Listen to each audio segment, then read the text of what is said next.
Shalom, shalom, shalom. Soyez les bienvenus à notre émission 10 minutes de prière et d'exhortation dans la présence du Seigneur Jésus-Christ. Soyez bénis. Que Dieu vous récompense. Que Dieu vous bénisse au-delà de vos attentes. Ce matin, nous parlerons de la repentance. Amen, amen. De la repentance. Crois-moi, tu as un Dieu vivant et puissant. Tu as un Dieu qui aime plus que ce que tu penses.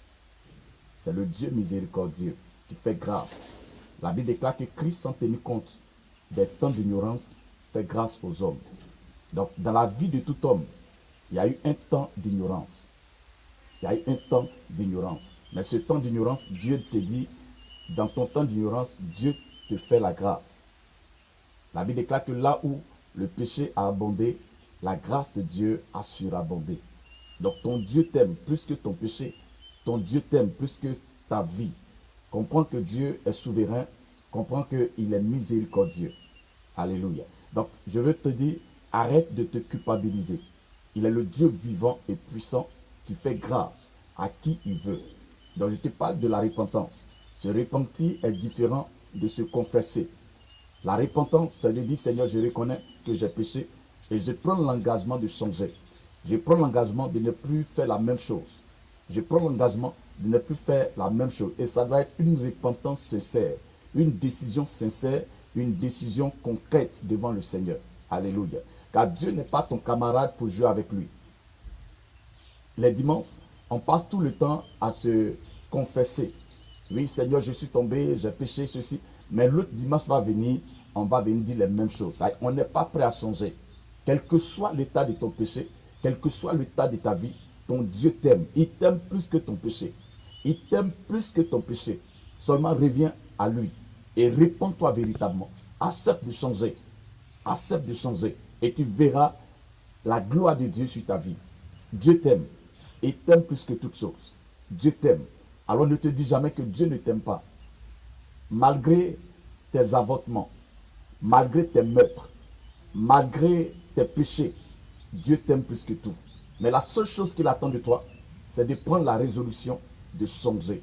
De prendre la résolution de ne pas commettre les mêmes erreurs, de ne pas commettre les mêmes péchés. Oh, quel Dieu merveilleux. L'amour de Dieu est puissant. L'amour de Dieu est extraordinaire. Seulement, réponds-toi véritablement. Prends l'engagement de changer. Prends la décision de changer de vie. Et tu verras Dieu s'approcher à nouveau de toi. Dieu ne t'a jamais abandonné. Il a fait la promesse. Il dit, je ne t'abandonnerai pas et je ne te délaisserai pas. Dieu n'abandonne pas et il ne délaisse pas. C'est nous qui l'abandonnons par nos vies. C'est nous qui l'abandonnons par nos péchés. Sinon Dieu, il est fidèle dans ses promesses. Il est fidèle dans ses promesses. Alors ce matin, je vais t'encourager à changer de vie. Je vais t'encourager à changer de vie. Change de vie et tu verras la main de Dieu demeurer dans ta vie. Alléluia. Changeons de vie et nous verrons Dieu se manifester. Lorsque Dieu a envoyé Jonas à Ninive, Jonas en lui-même savait que c'est un peu méchant, c'est un peu cruel. Il a désisté. Mais lorsqu'il est parti, qu'il a annoncé le message, il s'attendait à voir Dieu les tuer. Mais nos jugements ne sont pas les jugements de Dieu. Notre manière de penser n'est pas la manière de penser de Dieu. Donc pendant que Jonas espérait que Dieu devait les tuer, le peuple a été conscient. La Bible dit, même les animaux, même les tout petits qui étaient au lait, et tous, le roi a ordonné que personne ne mange. Et cette repentance-là a touché le cœur de Dieu. Et Dieu s'est repenti de sa colère. Dieu les a plus tués. Et Jonas s'était fâché. Parce que Dieu ne les a pas tués. Donc notre manière de penser n'est pas la manière de penser de Dieu. Changeons de vie. Et revenons véritablement au Seigneur. Abandonnons notre mauvaise vie. Abandonnons notre mauvaise vie. Alléluia. Abandonnons nos mauvaises vies. Je prie que Dieu te pardonne. Quelles que soient les actions que tu as posées dans ta vie. Que Dieu te pardonne. Qu'il y ait compassion de toi. Sa miséricorde dure à toujours. Sa miséricorde dure à toujours. La miséricorde de Dieu dure à toujours dans ta vie. Au nom puissant de Jésus-Christ. Même si le diable t'avait condamné, Dieu ne t'a pas encore condamné. Si le diable t'avait condamné, Dieu ne t'a pas encore condamné. Seulement reviens à lui et il est capable de te pardonner.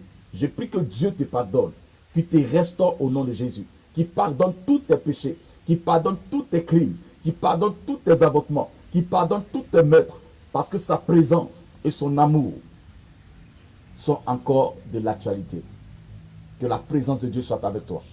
Que sa manifestation ne te fasse pas défaut. Je prie que Dieu te pardonne, qu'il te lave de tout péché, au nom puissant de Jésus de Nazareth.